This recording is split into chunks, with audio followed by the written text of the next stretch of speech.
Alright, what's up everybody?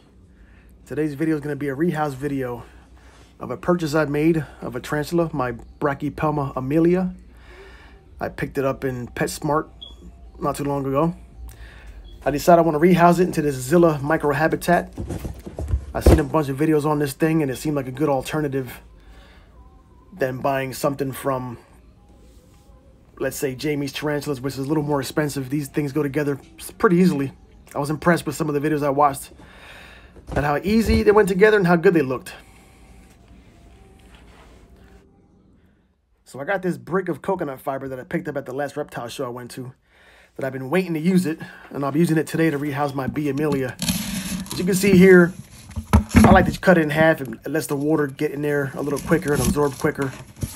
I'm kind of in a hurry. I want to rehouse this thing today, so I pretty much chop it in half and lay it down and start pouring the water.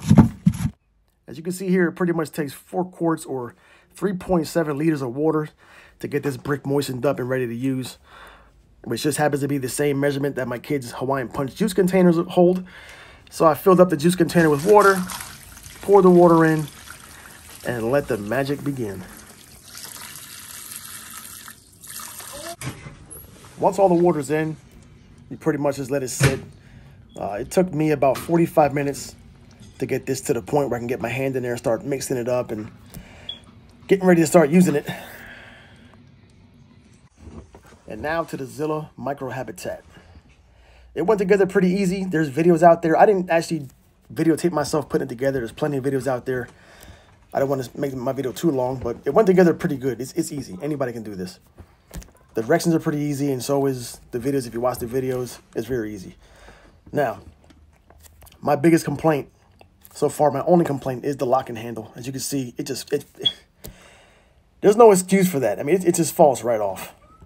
You cannot turn the lock with the locking handle. I mean, you can pretty much twist it with your fingers like that, and it opens and closes pretty easily. But trying to use that locking handle, it's just not going to work. That's very cheap. You can see that the opening and closing is pretty easy.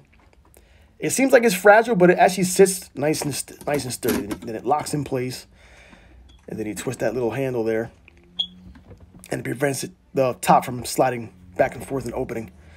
But that little handle, I mean, there's no excuse for that. You can see it's just 2 little pins that hold together there, and you just blow on it the wrong way and it falls apart.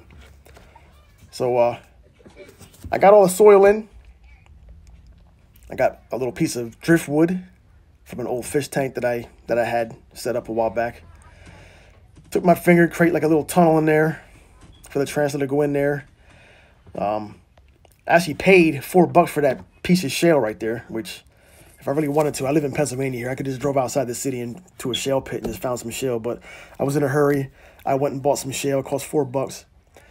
Try to create like a little bit of a hide space for it, which I don't know if it's going to use it, but I got a water bowl there, and I'm actually pretty happy with the way it came out. It looks pretty nice. Now, whether he'll utilize all the space, we'll have to see in upcoming videos.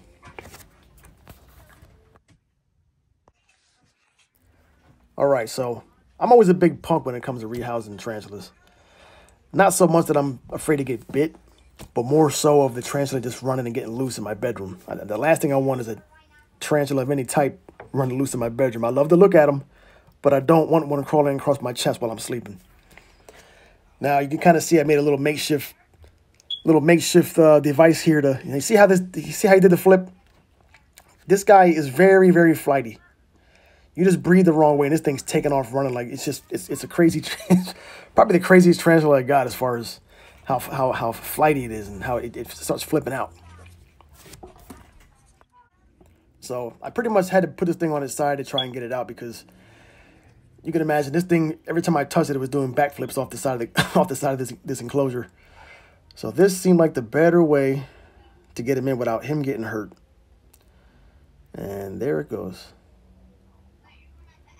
Nothing like a successful rehouse. One thing I will say, as flighty as it was, not once did it flick any hairs at me, and not once did it, give me any kind of threat posture. It's very nervous and flighty. I'm not sure if all the B. Emilias are like that. I watched other rehouse videos and I've seen guys holding these things, This guy's a little too nervous yet for me to be holding it. I don't think I'm going to try to hold this guy yet, but maybe in the future if it starts to mellow out a little bit. But right now, he flips around too much. He's way too flighty for me to even consider trying to pick him up. So I'm pretty happy with the way this came out. I mean, it's a beautiful tarantula. I love the bee Emilia. It just looks nice in this enclosure with the rock. And the way I have the driftwood set up, I really like it. Here we go again. Watch. It just really, it's really flighty. It didn't take off running like out of the enclosure, but it makes quick moves. Overall, I'm pretty happy. I really am. I mean, the enclosure is nice. The tarantula is nice. I wanted a very nice terrestrial display. This is definitely going to be the one. I also have a Brachypelma albiceps I plan on using as a display. And I have my pea poultry I'll be displaying at an appropriate age when I get it in its permanent arboreal enclosure as an, my arboreal display tarantula. So the one thing I do want to mention that was mentioned in other videos on the Zilla microhabitat is adequate air holes. A lot of people seem to think there's not enough adequate air holes. I'm not sure if they drilled any holes. I didn't see them drilling any holes, but I'm not planning to drill any holes in this thing. As you can see, I'll try to focus in here. There's plenty of flex in this thing where it's not airtight. There's air coming down through the top. You can see right there. There's air coming in through the front, through the sides. It's pretty flexible, allowing air in. So I think that might be too much air, depending on the species. But as far as the Brachypelma Emilia, I'm not worried about too much air coming in. These guys are from a drier area and don't require so much moisture. So I do have a water dish, just that I will overflow every now and then. But overall, I'm happy with this enclosure. He's sitting on the rock right in the spot that I imagined he would sit on. It just looks so nice sitting right there. It's so fitting for this guy. I really am happy with the way this came out. I do recommend this type of enclosure for tarantulas like this. And so with that being said, with the exception of the cheap lock handle, I'm happy with the quality of the enclosure. And thanks for watching, and I'll see you guys next time.